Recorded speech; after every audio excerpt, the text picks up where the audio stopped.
Hello everyone, வணக்கம் மக்களே. நான் உங்கள் நஸ்கத்தாரா. இன்றைக்கி நம்ம சேனலில் பார்க்க போகிற ரெசிபி தமிழர் ஸ்பெஷல் கறி இட்லி. ஹே வாவ், பாருங்கள், இட்லியை உடைச்சா கறி இருக்குது. எது, இட்லியை உடைச்சா கறி இருக்குமா? ஆமாங்க, இட்லியை உடைச்சா கறி இருக்கும். இந்த வீடியோ ஸ்கிப் பண்ணாமல் பாருங்கள், உங்களுக்கே புரியும். கறி இட்லி பண்ணுறதுக்கு ஃபஸ்ட்டு கறி எப்படி பண்ணுறதுன்னு பார்க்க போகிறோம்.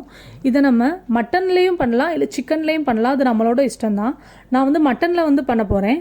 அதோட ஃபுல் வீடியோ மேலே அப்பியர் ஆகுது பார்த்தீங்களா, அந்த கார்ட்ஸை அதை கிளிக் பண்ணிங்கன்னா உங்களுக்கு தெரியும். அதோட ரீகேப் மட்டும் தான் இப்போ நம்ம பார்க்க போகிறோம்.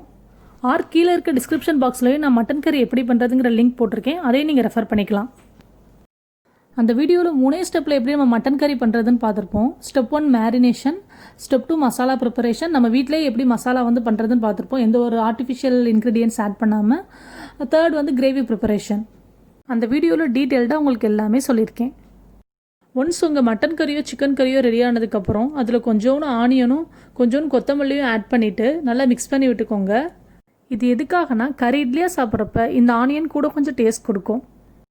ஒரு இட்லி பாத்திரம் எடுத்துக்கோங்க, அதில் 200 ml தண்ணி விட்டுக்கோங்க. அந்த தண்ணி லைட்டாக கொதிச்சதுக்கப்புறம் கீழ்த்தட்டில் நார்மல் இட்லி மாவில் இட்லி ஊற்றிடலாம். மேல் தட்டில் நம்ம கறி இட்லி பண்ண போகிறோம்.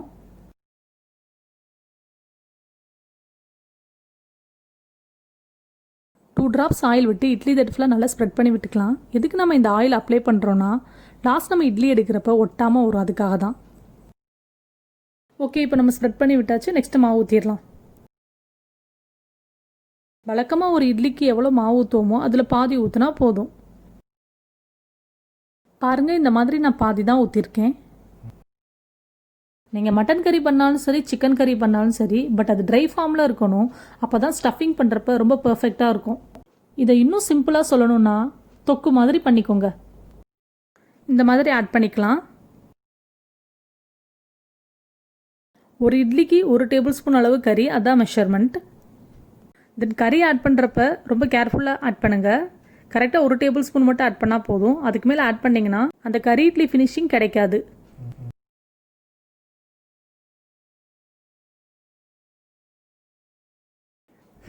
கறி ஆட் பண்ணியாச்சு. இந்த கறியை கவர் பண்ணுற மாதிரி மாவு ஊற்றிக்கலாம். ரொம்ப அதிகமாகவும் ஊற்றிட வேணாம், கம்மியாகவும் ஊற்றிட வேணாம். கரெக்டாக அந்த கறி கவர் ஆகிற மாதிரி ஊற்றினா போதும்.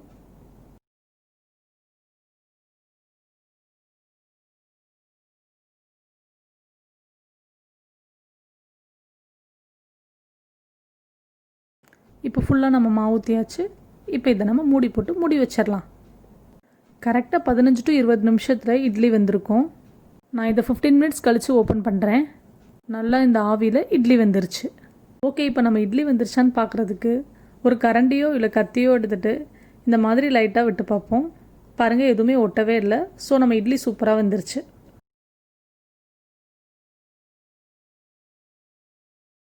இந்த ஆவிலாம் போனதுக்கப்புறம் ஒரு 5 மினிட்ஸ் கழிச்சு இந்த இட்லி இறக்கி வச்சிடலாம்.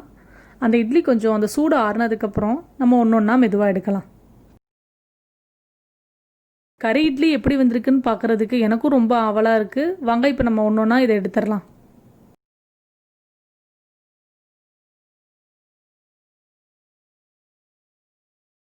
நார்மலாக நம்ம இட்லி எடுக்கிற மாதிரி இந்த மாதிரி ஸ்பூனில் வச்சு எடுத்துக்கலாம்.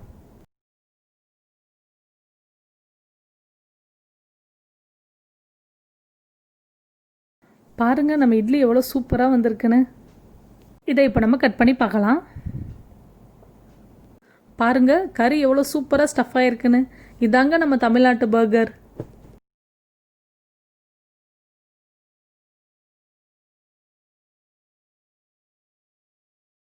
கறி இட்லிக்கு நார்மலாக சட்னி சாம்பார் அதெல்லாம் செட் ஆகாதுங்க. மட்டன் குழம்போ சிக்கன் குழம்போ ஊற்றி அப்படியே சாப்பிட்டு பாருங்கள், செம்ம காம்பினேஷனாக இருக்கும். நெக்ஸ்ட்டு இதை நம்ம டேஸ்ட் பண்ணி பார்க்கலாம். வாங்க, நம்ம வீட்டில் இருக்கவங்க என்ன ரிவ்யூ சொல்கிறாங்கன்னு பார்ப்போம்.